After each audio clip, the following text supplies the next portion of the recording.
Demi untuk mencukupi bahan pokok, masyarakat rela mengantri yang cukup lama tanpa menghiraukan situasi PPKM saat ini sudah level 3. Bahkan di dalam antrian minyak goreng yang dilaksanakan oleh pemerintah daerah Bengkulu Selatan di lapangan Sukundang, Rabu 9 Maret 2022 menuai gunjingan dari berbagai kalangan emak-emak.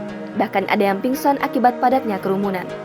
Seharusnya pemerintah dapat mengambil langkah-langkah yang tepat dalam penyaluran minyak goreng ini, supaya tidak menimbulkan kerumunan yang cukup tinggi seperti yang kita lihat yang terjadi di lapangan Sekundang membludaknya kerumunan sehingga dianggap tidak terkendalinya antrian yang berdesak-desakan.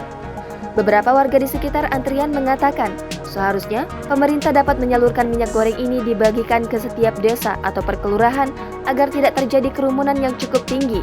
Seperti ini, bahkan pembagiannya akan merata. Lebih lanjut, ia mengatakan, kalau langkah seperti ini yang dilakukan oleh pemerintah daerah Bengkulu Selatan, maka tidak menutup kemungkinan banyak masyarakat yang tidak kebagian, apalagi dengan cara tidak teratur seperti saat ini.